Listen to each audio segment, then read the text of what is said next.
आत्मीय भाइयों और बहनों, आपको पुस्तक मना है स्थित बदले तो परिस्थित बदले। लेखक श्री राम शर्मा आचार्य, क्रांति धर्मी, युग साहित्य। साधनों से भी अधिक सद्गुणों की आवश्यकता। आपको पढ़कर सुनाते हैं, आइए सुनते हैं। जहां भी आवश्यकताओं और अभावों की चर्चा होती है, वहां साधन संवर्धन के लिए प्रयत्नरत होने का सुझाव दिया जाता है। इसमें कुछ अनुचित भी नहीं है। बढ़े हुए साधनों के सहारे अनेकों उपयोगी कार्य किए जा सकते हैं। इसलिए आप्तजन 100 हाथों से कमाने का उत्साह उभारते रहे हैं, पर उनके साथ ही 1000 हाथों से खर्च करने का निर्देश भी दिया जाता रहा है। यहां दुरुपयोग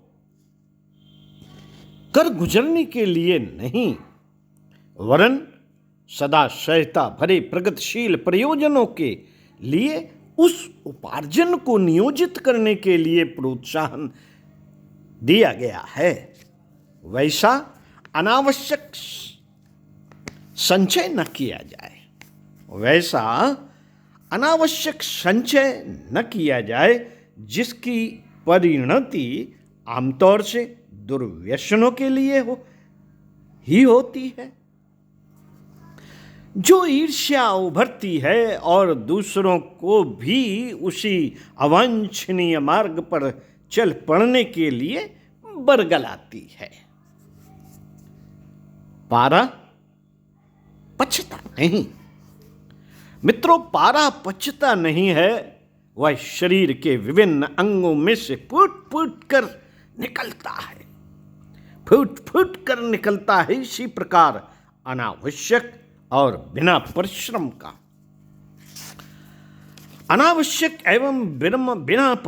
का कमाया हुआ अथवा निष्ठुरता की मानसिकता से विलासिता जैसे दुष्प्रयोजन में उड़ाया गया धन हर हालत में अनर्थ ही उत्पन्न करेगा। इसके दुष्परिणाम ही सामने आएंगे। खुले तेजाब की जलती आग को कोई कपड़ों से लपेट कर नहीं रखता।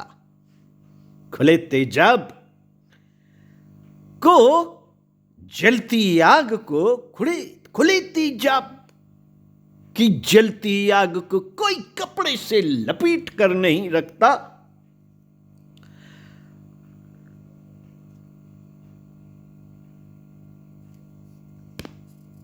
इसी प्रकार उत्पादन में लगी हुई पूंजी के अतिरिक्त निजी खर्च के लिए मौज मजे में उड़ाने के लिए कुछ संचय जमा नहीं किया जाना चाहिए। अन्यथा उससे मात्र गलत धारणाएं ही जमा होंगी।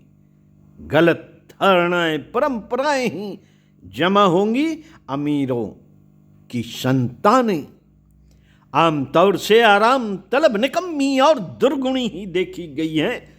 जो कुछ परिश्रम पूर्वक ईमानदारी से नहीं कमाया गया है, जिसे उपयोगी प्रयोजन में लगाने से रोककर अनियंत्रित संकीर्ण स्वार्थपरता के लिए जमा कर रखा गया है, उसकी अवांछनीय प्रतिक्रिया न केवल संचयकर्ताओं को, वरन उससे किसी भी कम में प्रभावित होने वाले को भी पतोन्मुख प्रवृत्तियों से धकेले बिना न रहेंगी। मित्रों, दुरुपयोग की तरह निष्क्रियता, निरुत्साह भी अनिष्टकारक है। आलसी प्रभावी ही आलसी प्रभावी ही आमतौर से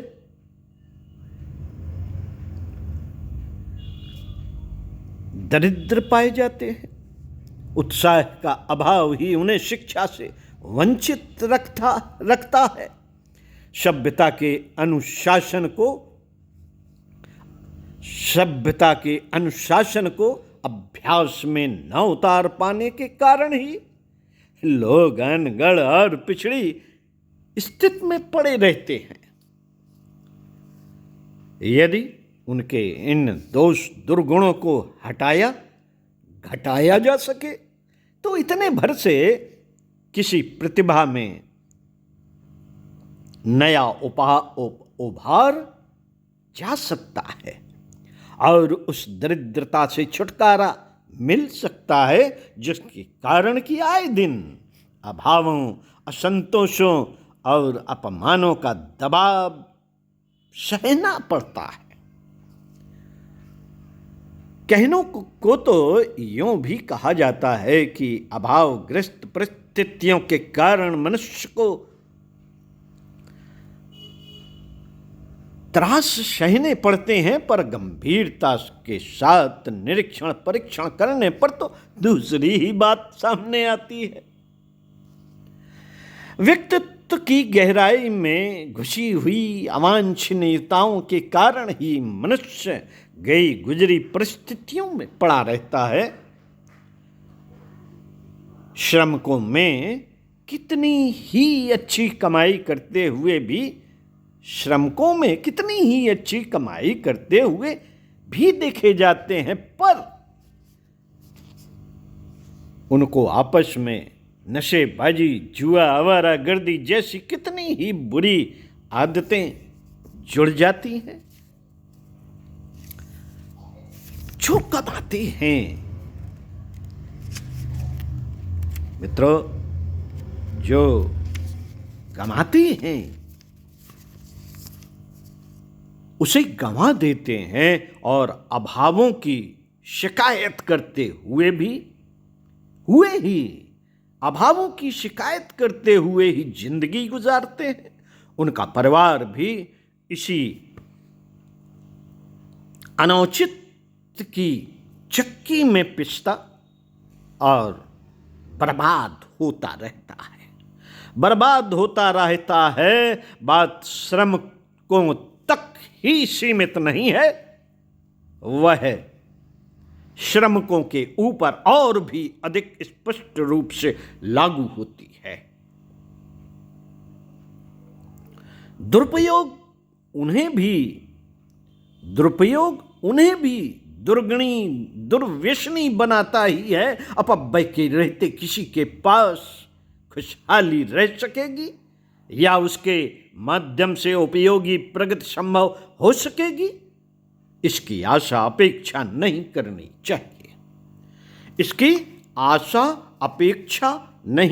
चाहिए।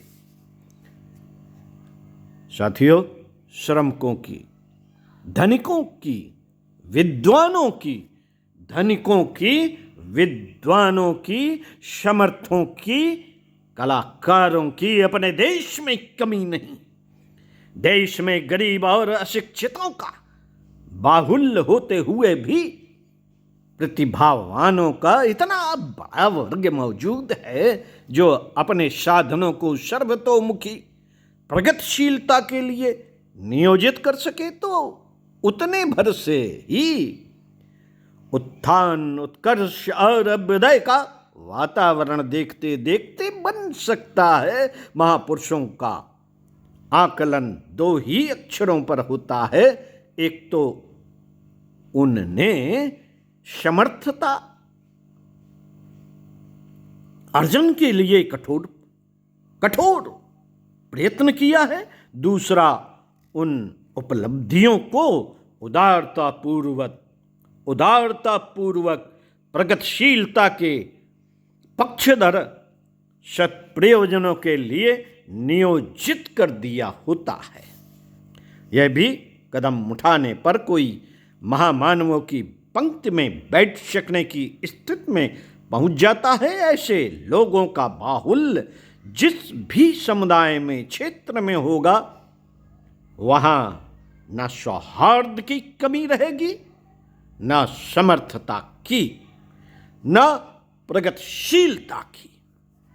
उदारता, प्रामाणिकता और परमार्थ परायणता, यह तीन ही ऐसे गुण हैं जिनका उपार्जन, अभिवर्धन करने पर व्यक्ति न केवल अपने को सुखी समुन्नत बना सकता है, वरन उसके क्रियाकलापों से संबद्ध समूचा परिवार ऊंचा उठता, आगे बढ़ता चला जाता है। साथियों, अगली शताब्दी में उज्जवल भविष्य की संभावनाएं विनिर्मित करने के लिए क्या संपदा जुटानी पड़ेगी? प्रश्न। किस स्तर की समृद्धि जुटानी पड़ेगी? प्रश्न। किस प्रकार की योजना और विधि व्यवस्था बनानी पड़ेगी? प्रश्न। इसका ऊहापोह करना समय रहते उचित भी है और आवश्यक भी, किंतु इतना तो ध्यान रखना ही पड़ेगा कि लोगों की मानसिकता यदि घटिया रही, उनके दृष्टिकोण का दौर यदि आज की तरह ही चलता रहा, तो जो इच्छित एवं उपयुक्त है उसे उपलब्ध कर सकना शताब्दियों में भी संभव ना हो सकेगा। साधनों का महत्व तो अवश्य है, पर इतना नहीं कि उन्हें व्यक्तित्व के स्तर से भी ऊंचा माना जा सके। गरीब देशों के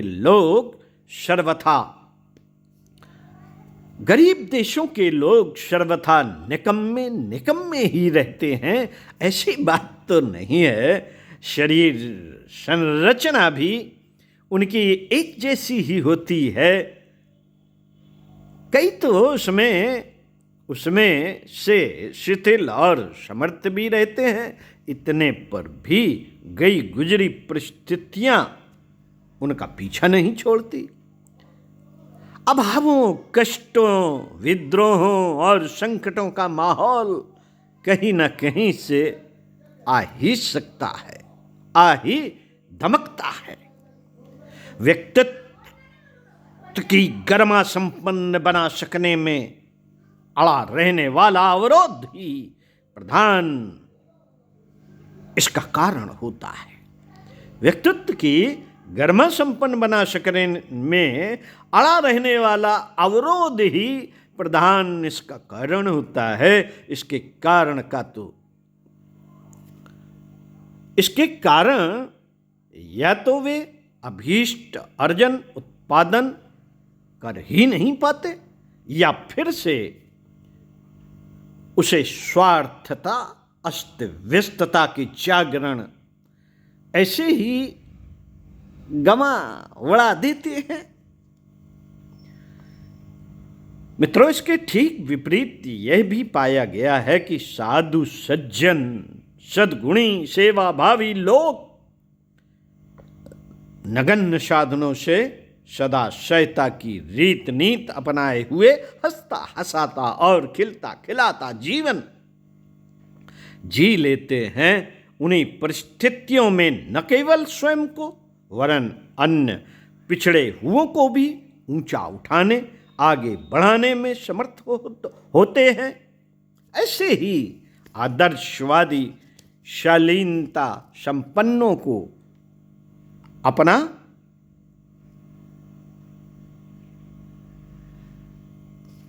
पुरातन इतिहास जीवंत स्थिति में रहा है।